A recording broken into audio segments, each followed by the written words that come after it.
Isso. A mesa se desfaz, quem vai presidir a mesa agora vai ser... Tá, isso mesmo, passar para o...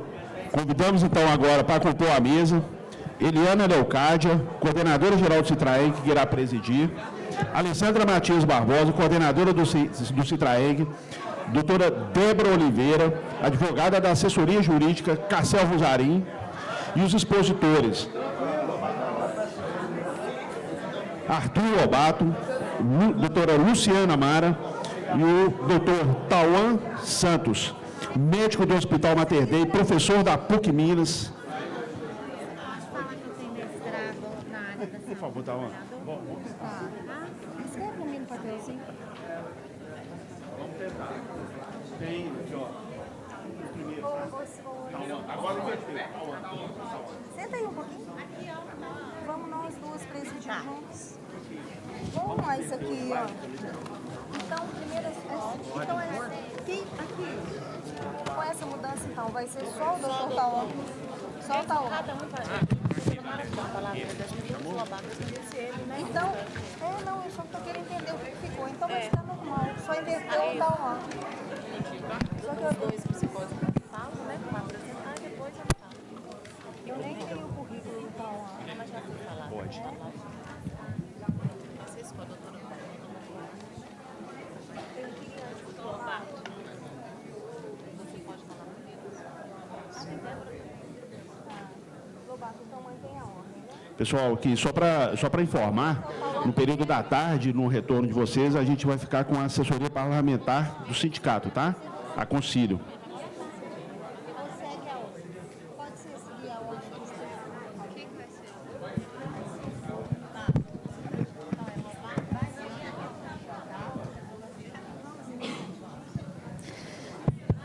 Ótimo dia para todos. Vamos dar continuidade.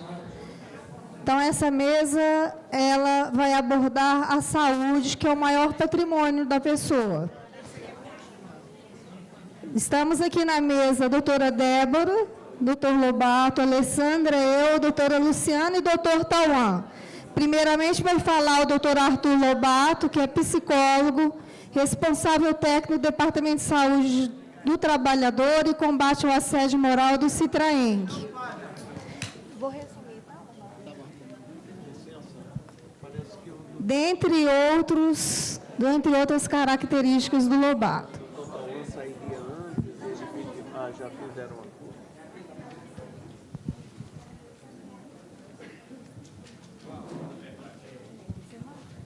Bom dia a todos e a todas. Bom dia. Estamos aqui para debater esse assunto sobre assédio moral, né? Isso é muito importante. E quem está com o controle? Não, o controle. Oi. Controle. Ah, tá. Meu controle. Aqui, Lobato. Apertar o verde.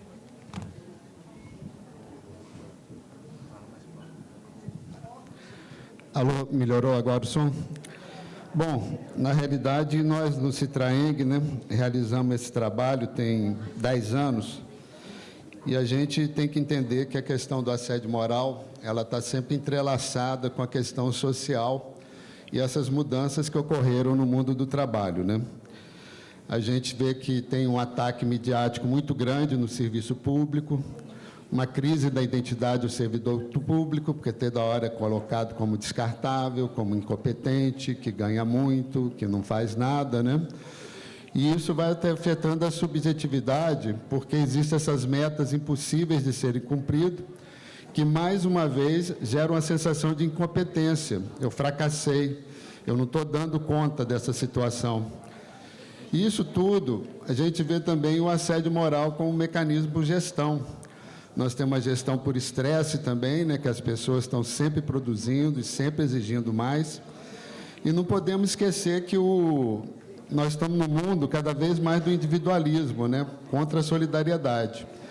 E cada vez mais vocês têm que produzir mais com menos pessoas, né, devido ao número de aposentados, ao número de pessoas que estão se afastando por doença, né? E como é que isso tudo vai impactar na saúde mental nas pessoas, né? A questão do psiquismo e da subjetividade. A subjetividade é a nossa construção histórica. Como é que nós nos desenvolvemos dentro da família, dentro da escola, nas relações sociais, nas relações afetivas, né? E se você tem um compromisso de trabalho que você exerce com a maior qualidade e, mesmo assim, está sempre sendo criticado, está sempre sendo exigido além do seu limite, se o assessor de imprensa, ou se o assessor do juiz, ele faz 10 sentenças, no outro dia quer 15, se faz 15, quer 20. E esse quadro que leva à exaustão, né? Porque a gente tem que ir a essa nova organização do trabalho que quer somente números esquecendo das pessoas. Aqui tem alguns sintomas, né? O doutor Tauan vai explicar melhor sobre a depressão, ansiedade, burnout, somatização dos sentimentos, presenteísmo, né? E no final do dia, muitas pessoas estão assim, né? Estão exaustas aí com a questão do trabalho, né? Processos físicos, que ainda trabalham, o processo eletrônico. E essa exaustão mental é que faz com que as pessoas realmente sintam muito a questão do psiquismo. E até agora a gente não falou do assédio moral. Então, se a gente pegar essa imagem, a gente vai ver a principal característica do assédio moral. Que o assédio moral sempre ocorre uma relação de poder. Tem sempre alguém que é mais forte hierarquicamente e essa pessoa exerce o assédio moral geralmente com apoio das chefias ou da instituição. Que a instituição que não combate, não coíbe o assédio moral, ela está compactuando com o assédio moral. E a gente sempre trabalhou lá no sindicato, né, porque o meu trabalho é referente aos servidores, com a questão da prevenção, fazendo palestras, publicando artigos, orientando as pessoas que nos procuram, né, e tentando, junto com essa prevenção e o acolhimento, ter dados para poder fazer intervenção junto às instituições. Nós já procuramos aí as comissões de assédio para relatar fatos que estão ocorrendo, porque muitas vezes o servidor não tem coragem de fazer denúncia na própria estrutura, na própria instituição. Nós temos que entender também que teve uma mudança muito grande, que até 2020 o assédio moral não era reconhecido enquanto um fenômeno que trazia adoecimento ao trabalhador. Havia um deslocamento do sintoma, que é o efeito do assédio, a depressão, a ansiedade, o burnout, né? O esgotamento, tentativas de suicídio, com o trabalho. É como se o trabalho, onde a gente passa a maior parte do tempo, não fizesse parte dessa categoria, não fosse uma categoria que causadora do sofrimento e do adoecimento. E em 2020, com a resolução 351, o assédio moral foi definido. São boas definições, nós vamos trabalhar aqui um pouco da definição, mas nesse quadro fica muito claro o seguinte, olha, essa pessoa aqui está sendo humilhada, massacrada, né? Eu acho que a imagem mostra muito bem, né, a força da palavra, né, que é o poder da palavra e a palavra de quem tem poder. Porque a palavra, ela faz parte dentro desse nosso processo cognitivo, porque se você estiver em casa, recebe um telefonema falando que alguma pessoa que você conhece morreu, só essa palavra, olha, a pessoa morreu, faz com que a gente tenha uma série de reações. Nós começamos o coração dispara, a gente não acredita, dá suor, dependendo da notícia, a pessoa até desmaia. Agora, imagina a palavra de quem tem poder. Eu vou te massacrar, eu vou te humilhar, eu vou impedir a sua promoção, se você não cumprir o que eu estou querendo. E parece que está tendo uma doença muito grande, né? Porque os gestores, os magistrados, eles querem que as metas sejam cumpridas a qualquer preço, não se preocupando com a saúde do trabalhador e da trabalhadora, porque, no fundo, só ele é o beneficiado, né? Quanto mais você cumprir as metas, quanto mais produtividade tiver, quem é beneficiado é o magistrado. Eu sempre falo, é como se um time de futebol fosse campeão, que seria a equipe que conseguiu bater essas metas, a custo de sofrimento, de adoecimento, e que somente o técnico fosse premiado, né? Agora, a gente vê que o assédio moral é uma jornada de humilhação. Acho que se a gente for pensar aqui um conceito mais simples, Imagina todo dia você ir para o trabalho e ser humilhado. O seu trabalho não presta, você tem que produzir mais, a sua meta não foi atingida, você tem que ser mais produtivo, você já está velho, por que você não aposenta, né? E a gente vê que essa violência moral, as marcas não são visíveis, né? E vai afetar cada ser humano de acordo com a sua subjetividade. E a gente chama o assédio moral, na realidade, de mal invisível. Por quê? Se eu recortar essa cadeia, voltar essa imagem, todos vão perceber que existe um assédio moral aí, que essa pessoa está sendo humilhada, estão gritos e tudo. Mas qual o problema? Não tem ninguém do lado. Então, a grande questão do assédio moral é que ele é um mal invisível. Por isso que a gente tem que sempre procurar a orientação do sindicato, não tomar nenhuma ação precipitada, porque todos os casos que nós fomos vitoriosos, né, doutora Débora, que do jurídico, ele foi vitorioso pela união das pessoas.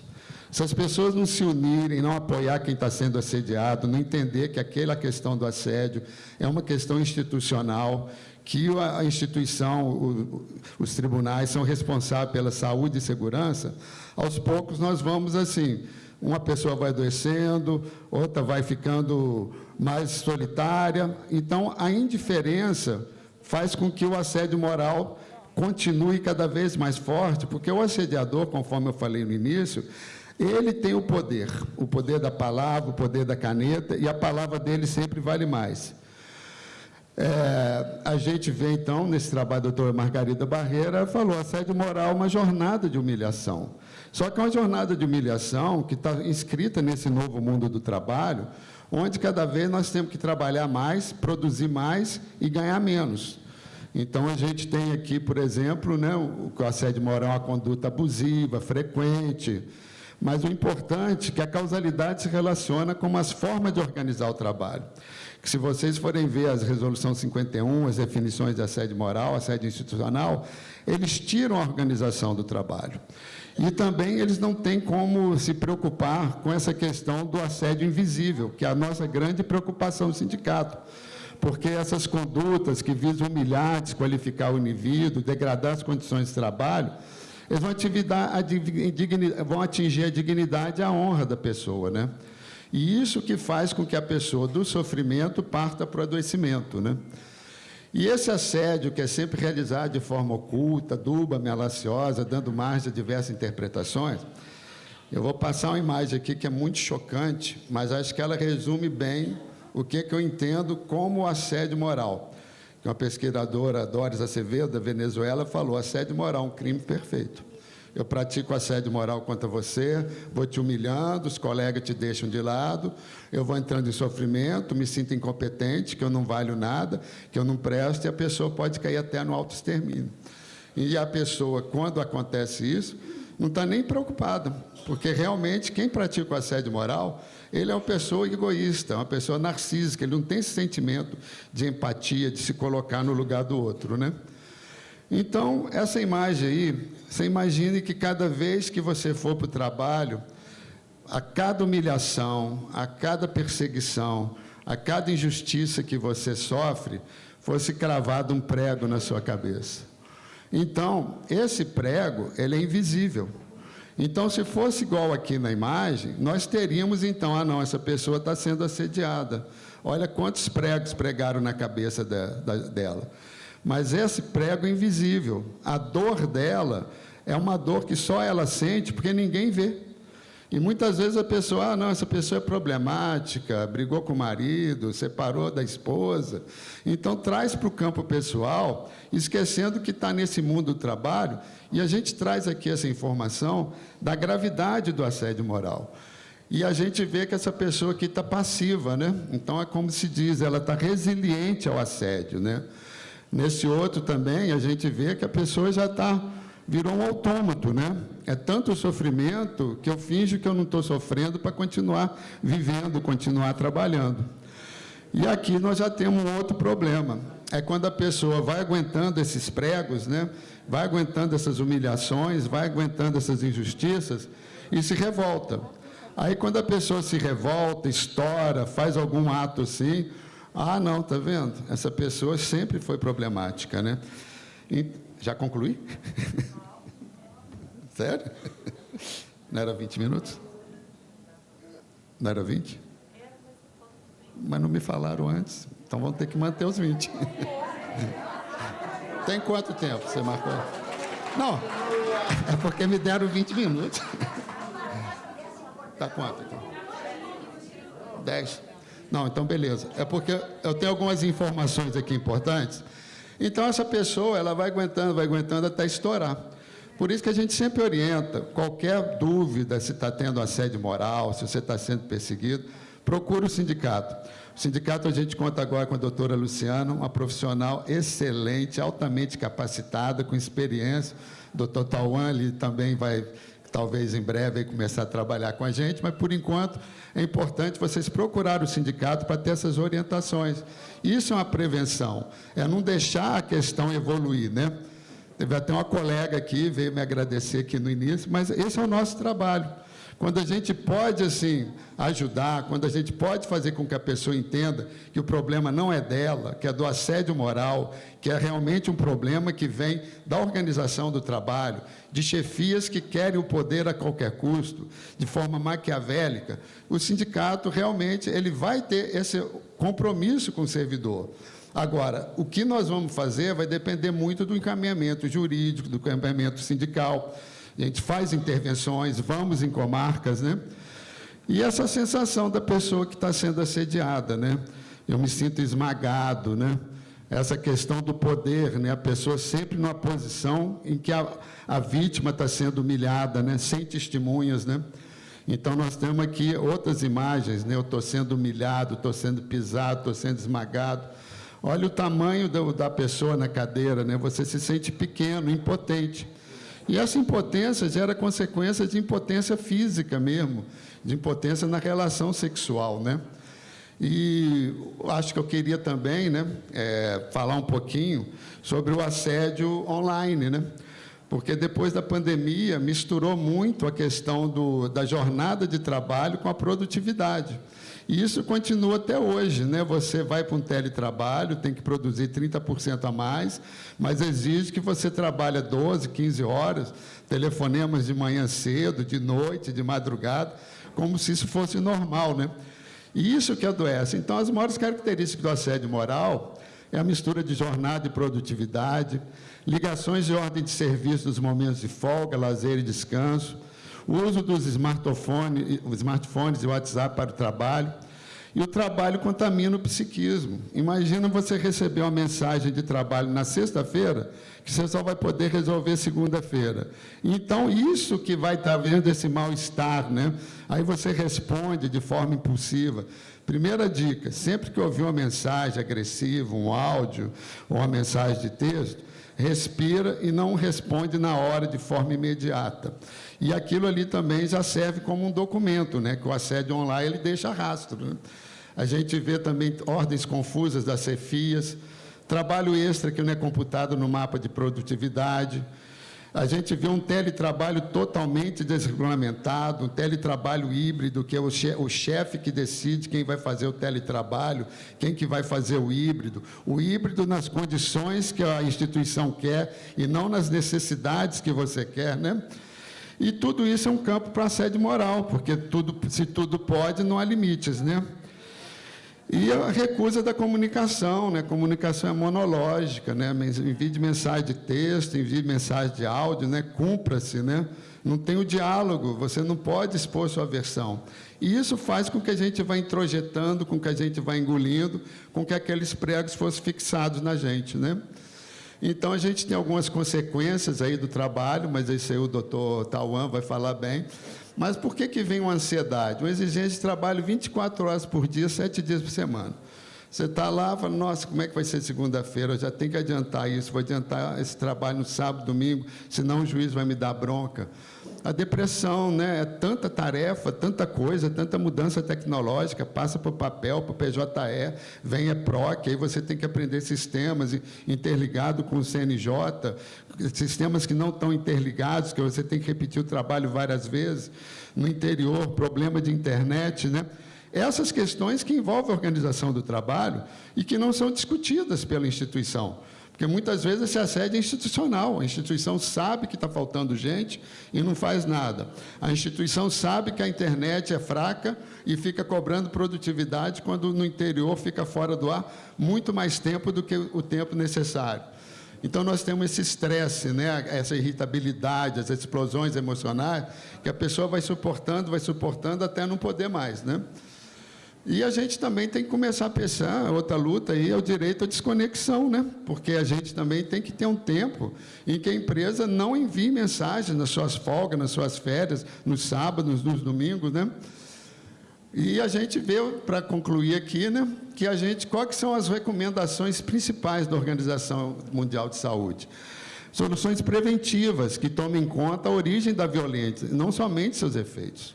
Porque lá no sindicato a gente já pega os efeitos do assédio moral. A pessoa em sofrimento, a pessoa adoecida, a pessoa num estado emocional que quer fazer uma ação judicial, mas só de lembrar um fato ela já desaba no choro, na tristeza. Então a gente tem que orientar para que a pessoa não tome decisões precipitadas. Porque o nosso trabalho é muito mais preventivo, o acolhimento é para entender o que está acontecendo nessa organização de trabalho, para que o sindicato possa intervir. E a gente tem que entender também agir na fonte, né, na raiz, e não adianta só criticar o assediador e indenizar as vítimas, né? E aí, só para a gente ter uma imagem aqui, essa questão do iceberg mostra muito, né? Aquela parte de cima é o sintoma. Aí vocês falam, pô, Arthur, mas como é que eu posso fazer para ajudar uma pessoa? Ué, se você vê que o comportamento dela está mudando, se antes era ela comunicativa, está mais triste, se ela antes era uma pessoa muito alegre, começa agora a não conversar com ninguém, a gente mesmo vê um assédio, começa a deixar a pessoa isolada, chega para a pessoa e fala, olha, eu estou vendo o que está acontecendo, vão tentar fazer alguma coisa. Porque, eu repito, todas as ações que o sindicato teve sucesso, tanto com a ação política sindical, quanto com a ação jurídica, se deve à solidariedade do grupo, né? E o problema é esse, o sintoma é ali, aquilo que aparece, aquilo que emerge, mas por baixo que está realmente os verdadeiros problemas, né?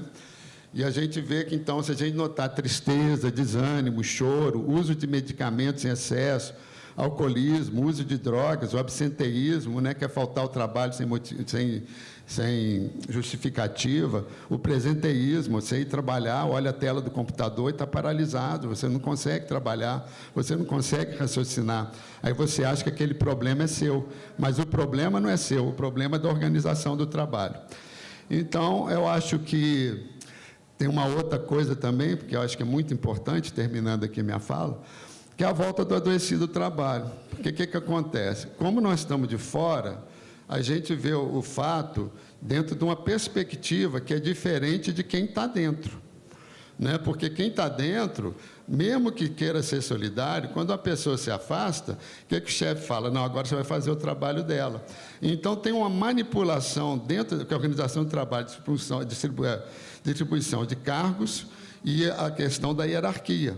Então, na realidade, isso é um assédio, porque você já está sobrecarregada, tem que fazer o trabalho da outra. Aí a pessoa volta assim, inconscientemente, fala, você vai tirar atestado sempre? Você está tão boa, não é assim? Vamos voltar à imagem do prego. Você está com a carinha boa, acho que você não tem nada, né?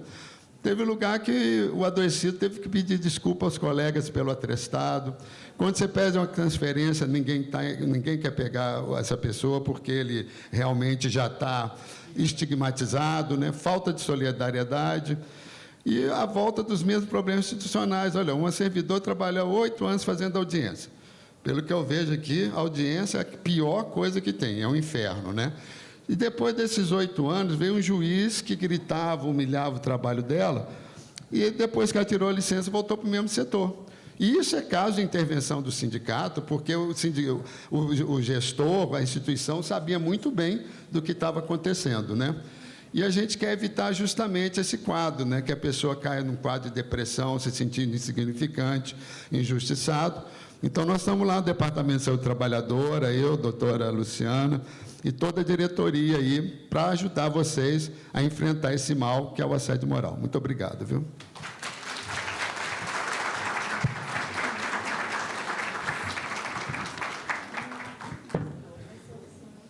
Gente, boa tarde para vocês, né? Já é boa tarde, né? Então, eu queria agradecer, né?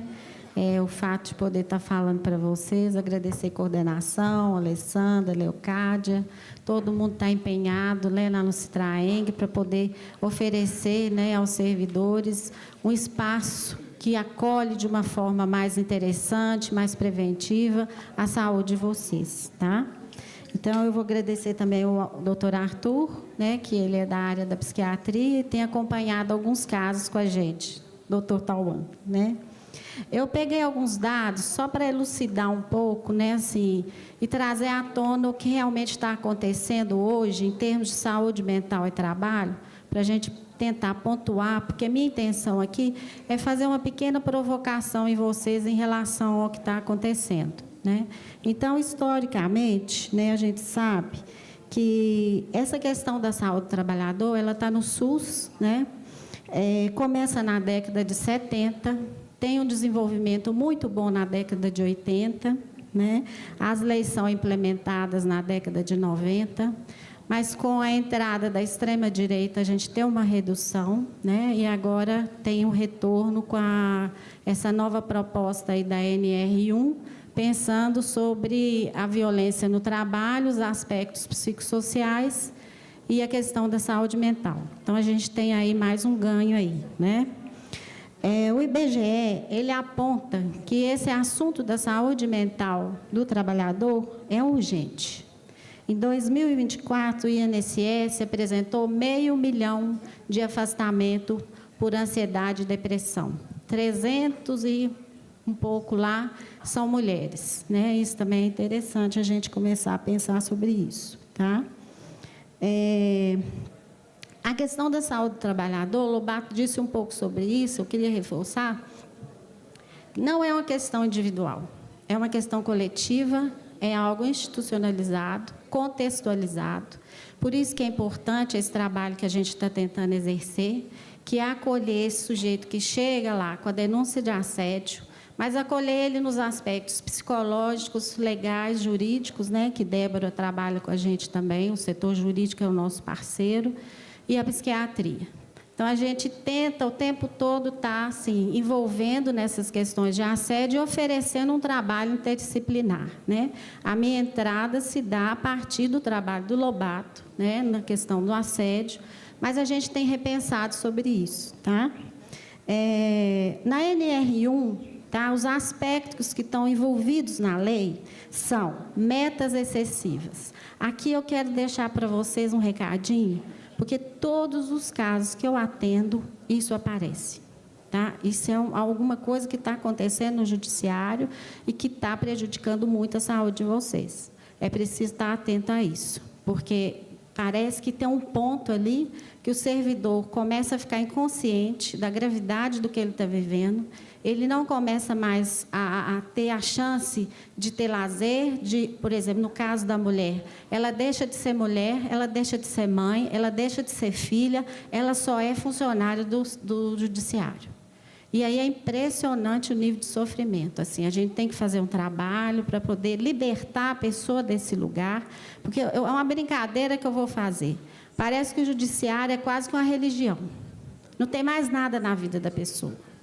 Então, isso é porque a pessoa está adoecida.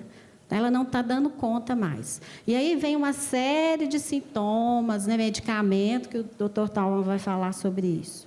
Jornada de assistência, ausência de suporte, né, que a ausência de suporte não é só suporte tecnológico, de espaço físico, né, suporte mesmo para acolher essas demandas, né?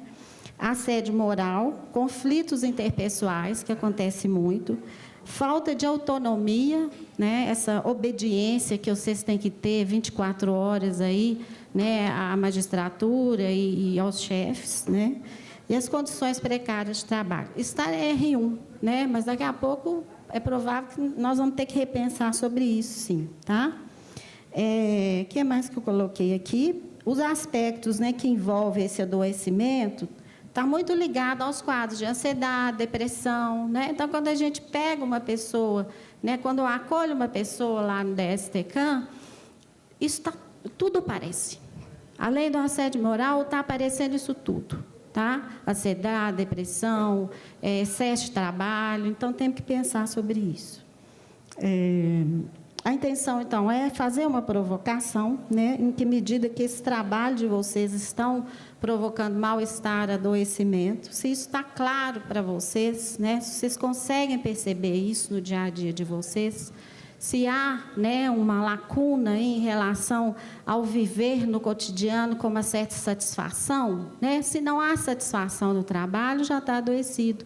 Porque começa assim, com uma tristeza, uma insônia, um mal-estar na hora de ir para o trabalho. Quando chega lá, tudo está ruim. Isso é o primeiro sinal.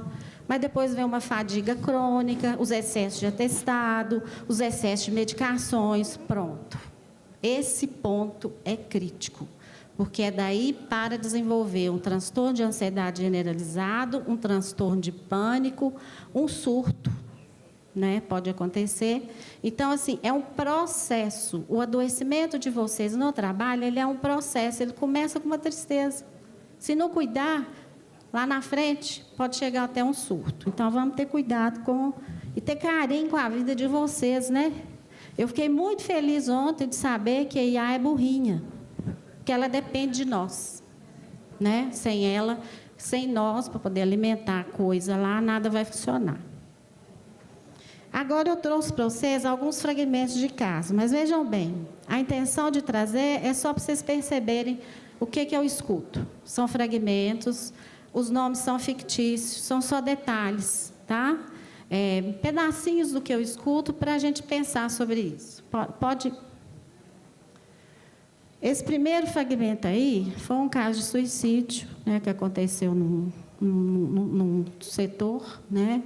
Eu entrevistei uma colega de trabalho que aposentou 6 meses depois. Uma semana antes, elas conversaram, né, já tinha muito tempo que elas não se encontravam, e a amiga perguntou para ela: e aí, Maria, como é que está a vida? E aí ela responde: tirando o trabalho, está tudo bem. Aqui, gente, nesse caso, a gente tem um nexo, tá?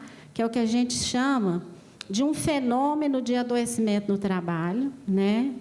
E a pessoa diz no próprio discurso dela que ela não está dando conta de viver por causa do trabalho, né? Mas a amiga não sabe ler isso, né? A amiga não sabe entender isso.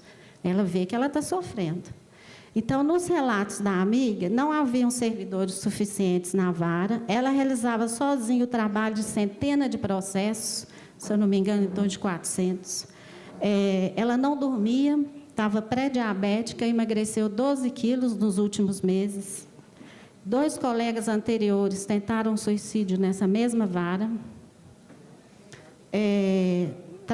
Aí ela conta, né, a parte boa da relação das duas, que uma acabava aliviando a outra, né, a tensão no trabalho.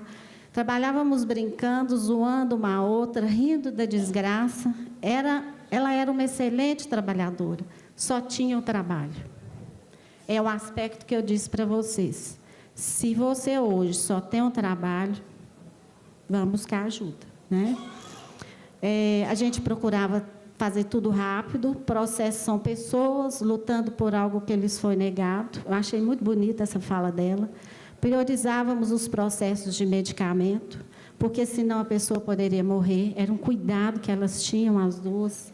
Tanto eu quanto ela tínhamos humanidade. Processo é gente, é vidas.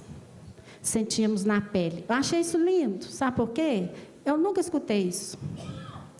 Eu acho que aqui é que está a grandeza do trabalho de vocês.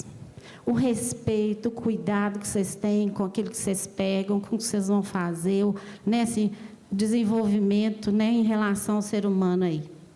Pode virar. Fragmento 2. Todo dia é esse lero-lero. Eu sentava na frente dele, ele me chamava, eu ficava constrangida. Um dia ele me fechou na sala e gritava comigo. Depois disso, nunca mais foi a mesma. Ele me obrigou a trabalhar com pneumonia. Tem coisas óbvias que ninguém vê. Fiquei sabendo que em São Paulo, a SGP vai ao local de trabalho, conversa com todos da equipe. Eu achei isso muito bacana que ela trouxe também. Aqui em Minas me perguntaram, você já falou com ele? Imagina, eu vou criar antipatia com ele? O tribunal sabe que ele é um chefe transtornado, mas omitiu a minha situação. Achei melhor ir para outro lugar. Pode virar. Tomo o trabalho. Esse aqui é outro caso, né? Tomo o trabalho, como 80% da minha vida é uma assombração. Não sei me defender. Em todas as minhas lutas, não tive justiça. Hierarquia é algo complexo. A doutora juíza não tem maturidade. O povo só ouvia os gritos dela nas reuniões. Colocou o colega na posição de subalterno. Ela, a juíza, se orgulhava em dizer: o pessoal do juizado me acha uma pitbull. Fragmento 3. Já falei, pode mudar. Fragmento 4. É muita injustiça. A coordenadora bate ponto e vai embora. Ela diz: eu sou a chefe, eu determino tudo. Muito difícil conviver com ela presencialmente. Até 15 dias atrás, chegaram 15 liminares e 400 processos, eu sozinha. É humanamente impossível. A vara está vazia, ninguém suporta o trabalho com ela. Eu grávida, ela dizendo que eu estava dando golpe da barriga. Eu pedindo teletrabalho e ela dizendo que eu estava dando golpe do teletrabalho.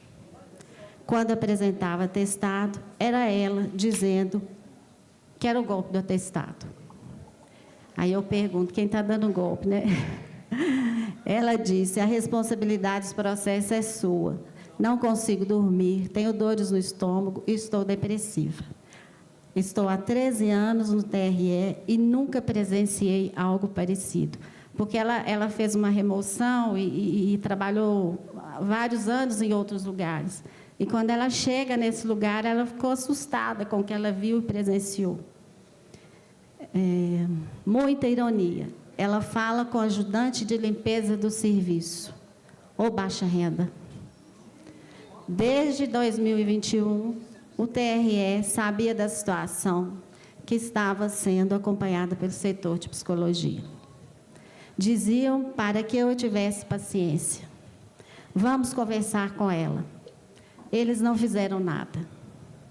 Uma colega que passou por assédio sexual me instruiu a procurar o sindicato.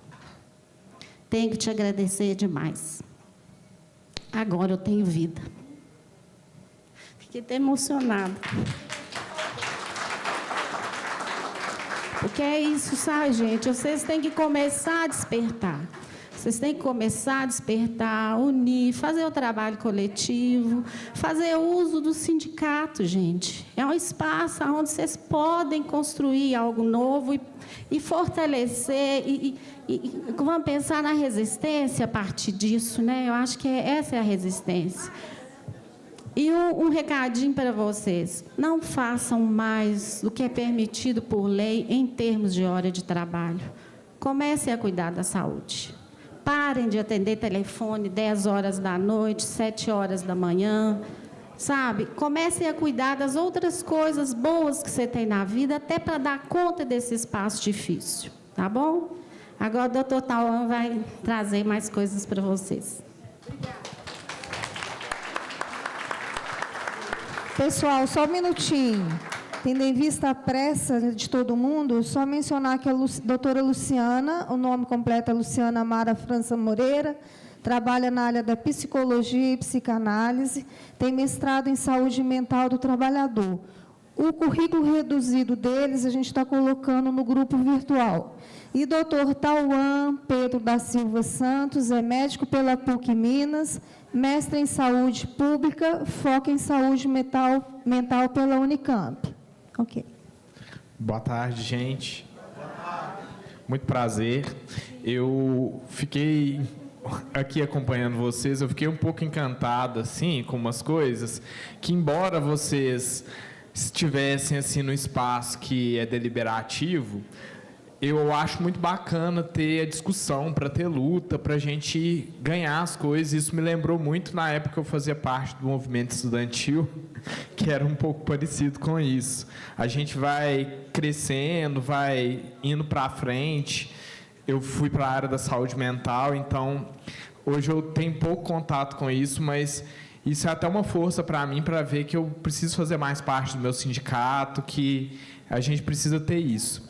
Meu nome é Tauan, eu sou médico, eu tenho foco em saúde mental e, principalmente, nessa parte de legislação, eu não sou uma pessoa tão desconhecida, porque eu tenho um mestrado em saúde pública que tem foco em saúde mental, então eu pretendo falar algumas coisas. Eu queria pedir muita atenção de vocês, eu sei que a gente está um pouco atrasado no cronograma, mas eu queria pedir atenção primordial de vocês para a gente olhar com isso. Eu vou tentar não falar termos técnicos e tudo mais. Saiu aqui, ficou menor. Para a gente conversar um pouquinho sobre, porque alguém pode estar passando por esse tipo de problema, e pode ser você mesmo, ou pode ser alguém próximo, e às vezes a gente não tem essa régua de saber olhar isso. Eu trouxe esse quadro da Tarsila do Amaral, que chamou Os Operários, que é de 1933, que ele mostra um pouquinho a respeito de como que era essa representação do trabalho. Na época, a gente vê aqui as fábricas ao fundo, muitas pessoas diversas, diferentes, ela traz diferentes etnias, raças, a inserção da mulher na sociedade, assim, dentro do trabalho, tudo isso aqui trazendo gente de jeitos diferentes, de cores diferentes, que vão compondo isso no trabalho. Hoje em dia, se a gente fosse refazer esse quadro, mostrando um pouquinho, talvez a gente veria mais diferenças ainda. Gente trabalhando de casa, gente trabalhando com outras coisas, gente diferente. Mas o que me traz hoje aqui é pensar, o trabalho dignifica o homem. Essa é uma passagem que as pessoas até associam ela em ser uma passagem bíblica. Tem até gente que pensa que isso é um versículo, mas não é. Isso nunca foi dito na Bíblia, não tem nenhuma referência disso. Mas eu trouxe isso para a gente falar o seguinte, que o conceito de trabalho que a gente tem, ele é muito recente e atual. Essa questão do trabalho ter um valor além de ser a sua forma de sustento, ela é uma proposição muito moderna. Então, assim, hoje em dia, o trabalho ele ocupa um espaço na sua vida que não é só a forma de ganhar dinheiro, ele é status, ele é o tempo que você passa com muitas outras pessoas, às vezes até mais que com a sua família, ele é o local que você vai desenvolver outras habilidades. Então, assim, o trabalho dignifica o homem mesmo, o homem e as mulheres, né? Para a gente não ficar só nisso daqui. Então, assim, eu convido vocês a quebrar um pouquinho esse conceito, que ele é um pouco de valorização extrema do trabalho, que está criando uma cultura na gente de adoecer com o trabalho. Falando em adoecer, a gente entra na dicotomia trabalho versus saúde. Vocês estão vendo que eu estou falando trabalho versus saúde, né? Não é trabalho e saúde. A gente está vivendo num momento que a gente não está conseguindo chegar nesse ponto central, assim, nessa intersecção de saúde e trabalho. Os dois estão muito separados. Quem aí nunca ouviu falar assim, ó, nossa, fulano está trabalhando demais, né? Será que ele está cuidando da saúde dele? Ou então você mesmo já virou e falou assim, o trabalho está difícil, isso não está fazendo bem para mim. E assim, a gente chega num ponto que a gente está vendo uma mudança no perfil de adoecimento dos trabalhadores. Diversos fatores vêm contribuindo para esse adoecimento no trabalho. Isso daí já foi pautado tanto pelo Lobato quanto pelo Luciano, mas eu acho que vale a pena a gente reforçar, já que aqui tem uma força política tão grande, né, para a gente tentar mudar isso, as longas jornadas de trabalho, além do horário, e ambientes inadequados. Então, assim, você faz um teletrabalho, você faz um home office, mas esse lugar está adequado, ergonomicamente adequado para você, você tem uma cadeira que faz isso, o seu computador é um computador adequado, a internet é uma internet que funciona, porque senão isso aí está está precarizando seu trabalho. Relações conflituais no ambiente profissional. Tanto problemas entre os próprios colegas, seus pares, quanto as relações hierárquicas difíceis, o assédio e um ambiente extremamente violento. Eu acho que, em algum outro momento, teve uma proposição aqui de fazer um tema só sobre saúde mental. Eu acho que é de suma importância vocês trazerem alguém para falar sobre comunicação não violenta. Porque muitas vezes a gente não sabe cobrar as outras pessoas, a gente não sabe se dirigir às outras pessoas e a gente faz com que a outra pessoa sofra pela nossa palavra. Então, uma coisa que o Lobato falou aqui, não responder diretamente um caso que você está recebendo uma violência é o ideal. É primeiro dar uma sentada, dar uma pensada para saber como que você vai reagir a isso e também a gente pensar que a gente está vivendo relações muito desiguais, então assim, com uma hierarquia tão grande, com pessoas com tanto poder e outras pessoas com tão menos, a gente vê como que a gente vai falar. Cobranças e metas desproporcionais, vinda dos outros e até de si mesmo, porque a gente também tem um ponto de cobrança pessoal que é importante. As próprias pessoas chegam no meu consultório falando que elas não dão conta, porque elas sabem que elas não dão conta. Não é outra pessoa que está falando isso para elas, é ela mesma que está falando. Então, sejam gentis com vocês mesmos, saibam o ponto que vocês conseguem chegar, tá? Os deslocamentos longos, ou mesmo um trabalho remoto e estrutura inadequada para a execução das tarefas, e a precarização das relações trabalhistas. É muito importante a gente ver isso, que a gente está vivendo aqui hoje em dia. Eu sou médico, então eu vejo a pejotização dos médicos. Eu não sei se isso está chegando até vocês, mas lutem pelos seus direitos trabalhistas, se não, porque lutar pelo direito trabalhista é lutar pela sua saúde mental, é lutar pela sua saúde. Então, defender os direitos trabalhistas de cada um aqui é defender a saúde agora e no futuro. Então, eu trago alguns dados para vocês. Em 2024, foram registrados 3,5 milhões de pedidos de licença do INSS por diversas doenças. Desse total, 472 mil, quase meio milhão, foram motivados por questões de saúde mental. No ano anterior, foram 283 mil benefícios concedidos por esse motivo. Ou seja, teve um aumento de 68%, marcando um recorde numa série histórica de 10 anos. Vamos parar para pensar nisso? Isso aqui, gente, é um dado subnotificado, porque não chega tudo. Tem gente sofrendo calada, tem gente que não vai ser afastada, tem gente que só se demite, tem gente que morre e não entra nessa estatística. Se a gente for olhar, a gente tem um ranking das doenças que mais geraram benefícios por incapacidade temporária nos 4 últimos anos. Eu peguei em 2021 e, assim, a gente tem em 2021 a Covid, né? Então, a primeira doença que mais gerou afastamento foi uma doença por vírus não especificado, que no caso era Covid, e aqui a gente vê as 10 doenças que mais causaram afastamentos. Em 10º e 9º tem transtornos ansiosos e transtornos depressivos. Isso aqui a gente viu em 2021. A gente passa para 2022, a gente vê que os transtornos depressivos continuam em 10º lugar, mas eles já estão colados com o 9º lugar, que é o leiomioma de útero, e os transtornos ansiosos já sobem para 7º lugar em 2022.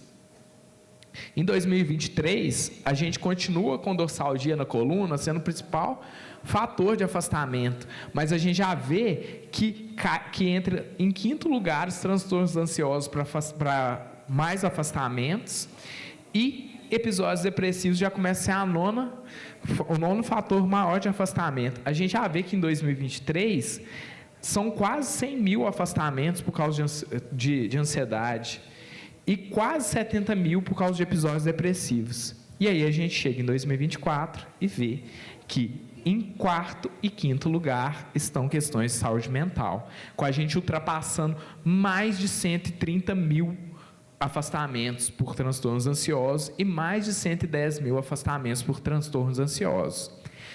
A previsão que a gente tem pelo Ministério da Saúde, que até 2035 a gente vai chegar em primeiro lugar com o número de afastamentos devido a questões de saúde mental, alternando tanto entre transtornos ansiosos quanto transtornos depressivos. E, hoje, o que mais tem afastamento, que é dorsalgia da coluna, que chega a 250 mil afastamentos, a nossa previsão é que para 2035 sejam mais de 1 milhão de afastamentos relacionados à saúde mental. Olha que dado horrível. Olha que futuro preocupante que a gente tem. O número de benefícios por incapacidade temporária relacionado a transtornos mentais, comportamentais, em comparação com 2023, cresceu em mais ou menos 67% a 68% dos trabalhadores. A gente vê que os transtornos ansiosos são os que mais causam, aí a gente vê aqui, ó, um grande aumento aqui de 80 mil para mais de 140 mil, os transtornos depressivos em 2023, 67 mil e em 2024, 113 mil, transtorno depressivo recorrente, 32 mil em 2023, 52 mil em 2024, transtorno afetivo bipolar, transtorno mental de comportamento, relação de estresse grave, transtorno de adaptação, transtorno mental com comportamento abusivo do álcool, de uso de álcool. Então, a gente vê o seguinte, a gente está adoecendo, e não é só do corpo, é da mente. E não tem como a gente desvincular o trabalho em relação a isso. Não tem como a gente não falar de questões como assédio, não tem como a gente esquecer dos relatos que a gente trouxe aqui antes com a doutora Luciana. Então, é muito importante a gente se atentar a tudo isso. Quais são os sinais que eu posso estar adoecendo? Porque, às vezes, a gente está doente e a gente nem sabe. Não aparece mancha, não costuma acontecer outras coisas, a gente pensa que é só cansaço, mas vamos pensar no que são chamadas assim de alarme para a gente. Perda do interesse e prazer das atividades que antes eram prazerosas. Antes você conseguia ver um filme, sair com seus amigos, fazer alguma coisa com sua família, e agora você não consegue mais fazer isso. Afastamento social e familiar. Aquela pessoa que antes estava dentro dos meios que ela conseguia ir, era uma pessoa presente, ia no culto no final do ano, puxava aquele almoço de vez em quando, essa pessoa não está mais presente, a própria família dela repara isso, que ela não está querendo mais fazer outras coisas. Quando a gente tem também insatisfação recorrente com o trabalho, colegas, tarefas ou ambiente, aquela pessoa que só está reclamando do trabalho, ela não é chata só não, gente. Às vezes tem alguma coisa que está adoecendo ela. Às vezes tem algum ponto que a gente vai ter que fazer com isso. Então, muitas vezes, reclamação, ela demonstra mais que satisfação, ela pode demonstrar doença. Alterações bruscas de humor, e, inclusive, até fazer um recorte aqui para as mulheres, que alteração brusca de humor, eu vejo muito isso no meu consultório, que tem 2 pontos. As pessoas confundem muito isso com as mulheres, isso é um preconceito de falar, está naqueles dias, né? Ou então, chegou a menopausa, né? E não. Quando você ouvir isso, pensa muito bem. E quando você for falar isso com outra pessoa, pensa melhor ainda. Porque, às vezes, você está falando com uma pessoa que está completamente desgastada por causa do trabalho dela. Não é uma menstruação, não é uma menopausa que está fazendo isso. Insônia ou cansaço excessivo. O sono é um termômetro muito importante para a nossa saúde mental, porque ele é uma alteração muito fina. Então, assim, se você não está conseguindo dormir, se você fica muito preocupado e não consegue dormir antes, ou se você tem sono o tempo inteiro, aquela pessoa que só quer ficar deitada, aquela pessoa que não consegue realizar as atividades dela devido a cansaço, aquela pessoa que tem vontade de dormir em horário incomum, vou chegar depois do meu trabalho e vou já deitar e dormir, mas eu acordo meia-noite e não consigo dormir mais. Isso aí é estafamento, esgotamento mental, ansiedade e ou tristeza associada ao trabalho, ao fato de ir, estar ou falar sobre ele. Então, qualquer momento que a pessoa vai falar sobre o trabalho dela, ou então até mesmo quando ela está se arrumando para ir para o trabalho, quando ela está fazendo o trajeto de deslocamento, isso já começa a ser um sofrimento para ela. Só dela pensar no trabalho, às vezes ela tem crise. Às vezes dela falar com outra pessoa sobre o trabalho, ela chora. Isso tudo, gente, é doença. Aí, uma coisa que eu conversei muito com o Lobato, com a Lu, foi o seguinte: em tentar falar para vocês quando que é o momento de vocês procurarem ajuda. É o momento que você se sentiu já desconfortável. Todo mundo precisa de ajuda, e às vezes essa ajuda é profissional, é com psicólogo, é com psiquiatra. Ainda tem muito preconceito, psicoterapia, com psicofobia. Mas às vezes a gente precisa disso. Às vezes só a gente reclamar das coisas não vai gerar mudança. E pelo visto aqui, vocês também têm instrumentos aqui para tentar coibir essas outras coisas. Então, busquem ajuda, busquem sindicalizar as coisas. Busquem tentar essa ajuda. E quando que é que eu devo procurar ajuda? O mais rápido e cedo possível. Às vezes você vai chegar no meu consultório, eu não vou te dar um remédio no primeiro momento, às vezes não é com remédio. Então não precisa ter esse medo de tomar um remédio, de falar que você está indo no psiquiatra. Vou falar que eu estou indo no psiquiatra, sou doido. Não existe isso não, gente. Todo mundo precisa de ajuda da saúde mental, senão a gente vai entrar naquela estatística de em 2035 virar 1,5 milhão de pessoas afastadas por causa de problemas de saúde mental. Então, como que a gente cuida da saúde mental no trabalho? Estabelece limite claro entre trabalho e vida pessoal, desligar o celular, o e-mail fora do expediente. Tem uma pessoa muito querida que eu atendo, que a primeira coisa que eu falei com ela, numa das sessões, foi falar: deixe o celular guardado. A gente fez um afastamento dessa pessoa, e a primeira coisa que eu falei com ela foi para ela não pegar no celular durante esse afastamento, senão ela ia trabalhar. A gente é explorado sem ver.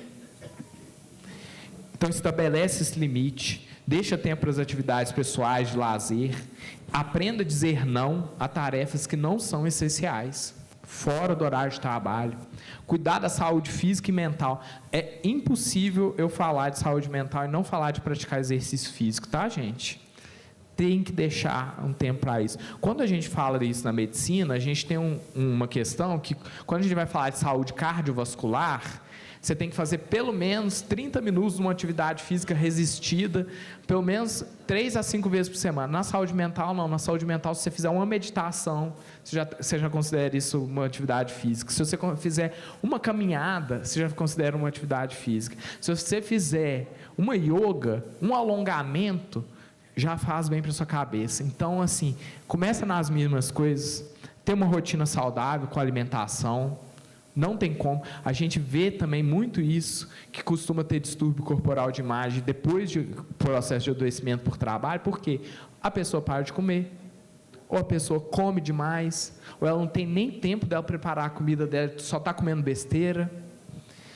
Dormir bem, que nem eu falei antes, e buscar ajuda profissional quando necessário.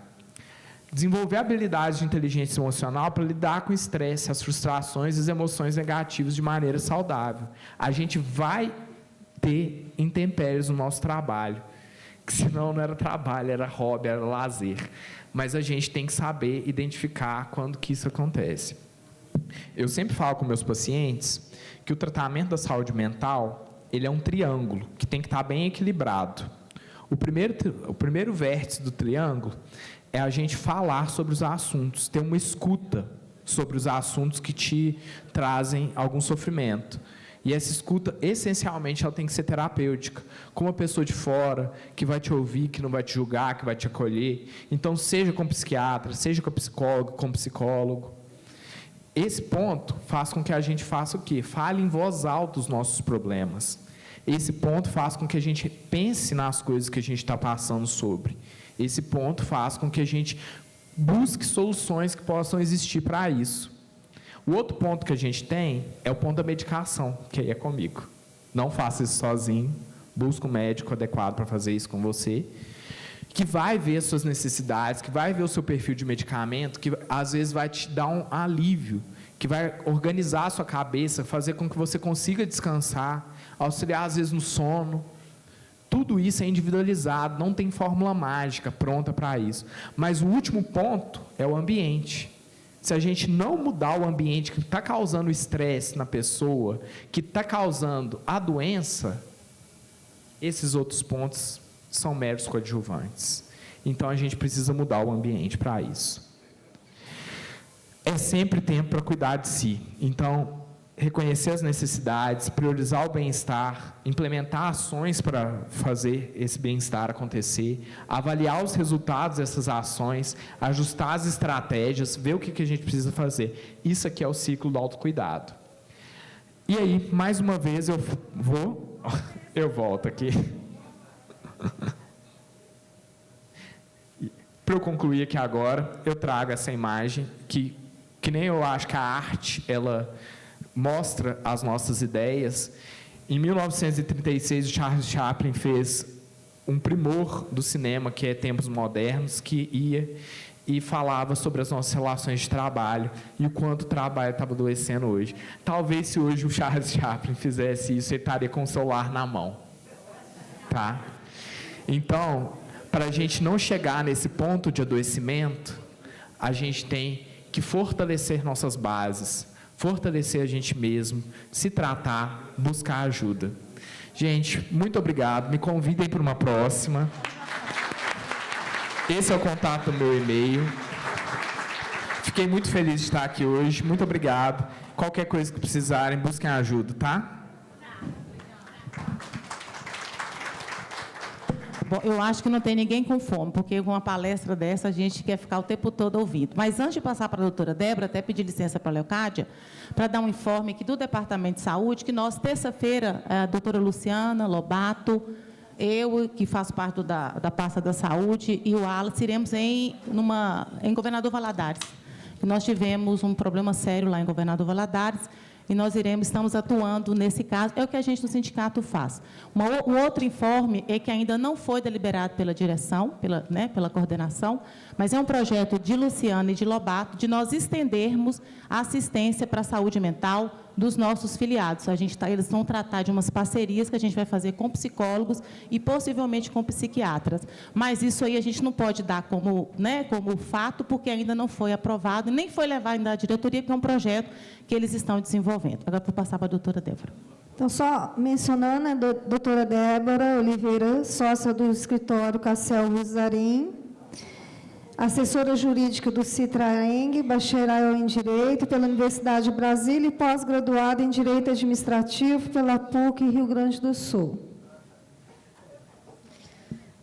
Uma boa tarde, então, a todos. Eu agradeço a paciência, eu prometo que eu vou ser bem breve. Ontem eu já havia falado com a Alessandra que ia tentar fazer uma intervenção mais objetiva. Eu vou cumprimentar, então, a Eliana, a Alessandra, o doutor Tauan, mas eu realmente gostaria de fazer uma intervenção e cumprimentar, em especial, a doutora Luciana e o doutor Lobato, porque são as duas pessoas com quem tem uma boa coordenação com a assessoria jurídica nesses casos sobre assédio moral, assédio sexual, discriminação. O sindicato é um dos poucos que tem esses dois departamentos trabalhando em conjunto.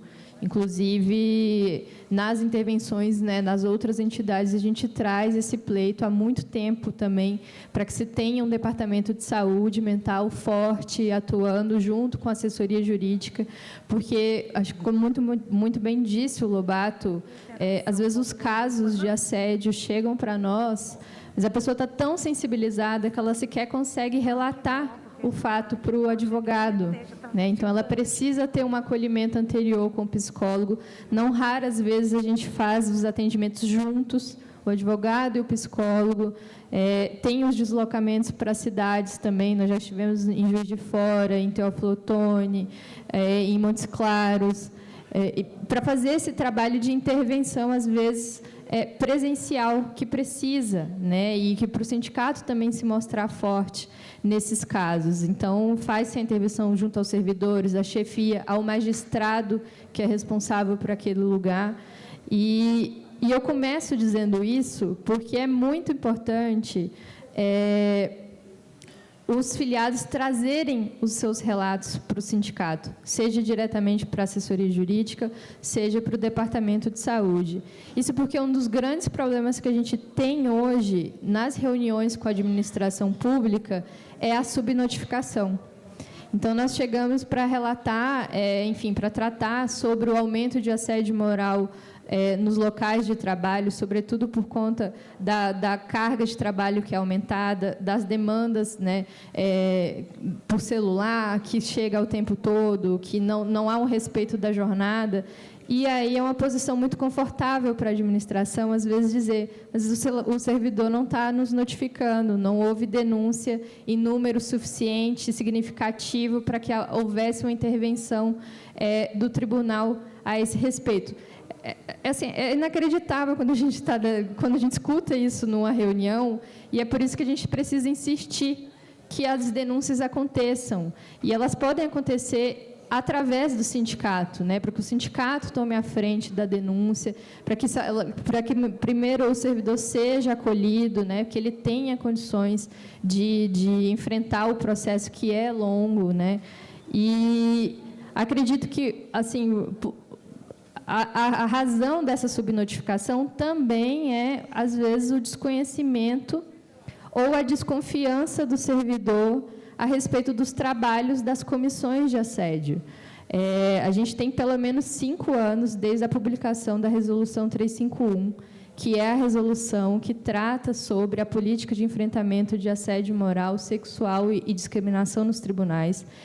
Essa resolução impôs aos tribunais que criassem comissões de assédio, e ainda há uma dificuldade de se entender qual é o trabalho dessas comissões. E aí, assim, acho que a minha intervenção aqui seria quase que tentar explicar para vocês, mais ou menos, esse trabalho. Acho que realmente é necessário ter um evento do sindicato para que a gente consiga realmente desenhar a parte jurídica inteira que envolve essas denúncias, o processo. Mas, para que fique claro para vocês, as comissões de assédio, elas têm uma função preventiva, né, e fiscalizatória também dos tribunais, né? Ela precisa fiscalizar se aquele tribunal está cumprindo as políticas de assédio contra o enfrentamento, de enfrentamento do assédio moral né, das suas outras vertentes. Então, essas comissões, elas não têm uma função disciplinar. E isso é muito importante de entender, porque, como elas não têm a função disciplinar, tem casos que há necessidade de se levar diretamente para a autoridade que tem a função de instaurar um processo disciplinar sobre aquele caso. Porque a comissão, ela tem essa função preventiva e restaurativa. Então, é como se tem um local de trabalho que é propício para assédio, propício para situações de discriminação, mas, às vezes, ela ainda não aconteceu. Então, a comissão consegue intervir para restaurar aquela relação de trabalho. Mas se o caso é tão grave e que ele tem indícios mesmo de infração disciplinar, isso precisa ser levado para a autoridade que tem a função de instaurar o processo disciplinar. Então, a gente precisa ter esses cuidados, porque às vezes, a gente leva mais tempo tratando o caso na comissão de assédio, quando, de lá, ela não vai conseguir ter essa função disciplinar e de correção de atitudes no local de trabalho. Uma das críticas que eu ainda faço a essas comissões, e eu acho que precisa realmente ter um trabalho dos servidores, de ficarem atentos, um trabalho do sindicato também, de sempre reivindicar, é que ainda não é claro o fluxo de trabalho dessas comissões. Para os tribunais não é claro. Cada tribunal está tentando conduzir de uma forma, embora a resolução do CNJ seja uma resolução muito avançada, é uma resolução que ela estabelece ali mais ou menos como é que deveria ser o acolhimento da comissão, quais são os encaminhamentos que ela pode fazer, mas os tribunais ainda estão com dificuldade de fazer essa implantação. E a gente já tem 5 anos da resolução publicada. Então, já houve tempo mais do que suficiente para que se houvesse nessa implementação efetiva. A gente ainda não tem as atas das reuniões que as comissões estão realizando, que deveriam ser periódicas. Precisa reivindicar a participação do sindicato com um assento nessas comissões, né, para tratar dos casos que chegam. E prazo. Eu acho que hoje a minha grande crítica a essas comissões ainda é o prazo. A gente não sabe o que é que acontece depois que recebe a denúncia. Uma vez que o denunciante faz a denúncia, ele não pode desistir, mas ele também não consegue acompanhar o que está acontecendo, qual é o procedimento que está sendo tomado ali. Então, e não tem um prazo para que ela conduza os seus trabalhos. E isso precisa ser corrigido, e a correção só passa realmente por reivindicação do sindicato, mas também com as denúncias, né? O tribunal precisa conhecer os seus números reais de casos graves ou aqueles que são potenciais ainda de assédio. E aí, com isso, assim, eu tentei ser muito objetiva, mais para diferenciar essas funções da comissão, mas eu acho que tem uma outra notícia que precisa ser acompanhada também pelos servidores e pelas entidades, que é a DPF 1068, que está tramitando no STF. Essa DPF, ela tem uma discussão sobre a exigência dos órgãos públicos da administração direta, né, e aí se inclui os tribunais, de aplicarem as NRs dentro dos ambientes de trabalho. Hoje, a aplicação das NRs, a exigência, né, para o cumprimento das NRs que são emitidas pelo Ministério do Trabalho, elas são feitas apenas naqueles lugares em que há o vínculo CLT, mas não para os servidores que têm o vínculo estatutário. E hoje, então, a DPF vem para discutir se há necessidade de se exigir que, na administração pública, onde o vínculo daqueles trabalhadores é um vínculo estatutário, se a administração pública também precisa cumprir as NRs. E as NRs têm uma função muito importante, uma vez que elas discutem sobre saúde, segurança, higiene nos locais de trabalho. A gente recebe muitos casos aqui de micro-ondas em cima de um local completamente insalubre, onde os servidores estão almoçando, né? A gente teve um caso recente também da subseção de Divinópolis, que também estava causando uma agonia para os servidores, com risco iminente da subseção de ter um incêndio ou um desabamento. E isso também afeta no trabalho, né? Porque vai gerando um medo, né? E a administração demora anos para resolver um caso, sendo que a vigilância sanitária avisa que aquele local está em risco, se os bombeiros avisam que o local está em risco, e se insiste em colocar os servidores nessa situação. Então, a exigência das NRs para a administração pública é o cenário ideal para também a gente ter um outro recurso para se exigir o cumprimento de normas, né? E aí o ministro relator dessa DPF hoje é o Flávio Dino. Ele deu um voto favorável, entendendo que essas NRs realmente precisam ser cumpridas nos órgãos públicos. Já termino, Sandra. Mas tem um voto desfavorável lá do Gilmar Mendes, e é esse que a gente precisa ficar muito atento, porque ele foi acompanhado pelo Alexandre de Moraes, entendendo que não é o caso da administração pública cumprir as NRs que são emitidas pelo Ministério do Trabalho. O que eles entendem é que isso precisa vir no Estatuto dos Servidores. Então, tem que vir inscrito na Lei 8.112, enfim, nas leis que regem os estatutários, as normas de saúde, segurança e higiene do trabalho. E a Lei 8.112 é uma lei que foi publicada em 1990. A gente já tem inúmeras discussões sobre organização de trabalho feita depois da publicação dela, e ela não consegue acompanhar, né? As NRs são avaliadas e relidas pelo Ministério do Trabalho com uma frequência muito grande, né? E existe, inclusive, estabelecimento de multa quando elas são descumpridas. Então, a gente precisa ficar atento a esses dois votos contrários, fazer uma movimentação também para convencer, né, os outros ministros que acompanhem o relator, porque realmente eu acho que é algo que vai acrescentar nas nossas exigências, né, para a administração pública e nas reuniões que venham sendo feitas. Então, essa foi a intervenção que eu preparei para vocês, dentro do tempo que a gente tem aqui, muito reduzido. Acho que é muito importante se ter um evento específico para tratar sobre o assédio moral. A gente fez isso há uns 2 anos atrás, o sindicato ficou lotado de gente, e, para nós, assim, é muito engrandecedor quando a gente consegue concluir um caso de forma benéfica aos servidores, mas todo o trabalho ele precisa de um tempo para ser feito, precisa do acolhimento, e uma coordenação entre os setores do sindicato. Então, fico disponível para vocês lá na assessoria jurídica, todos os dias no sindicato, para receberem as denúncias que forem sendo feitas e darem os encaminhamentos que precisarem. E assim eu encerro a minha fala, enfim, não só aqui no Congresso, né, a nossa disponibilidade para conversar com vocês, mas, por favor, nos procurem também no sindicato, para que a gente consiga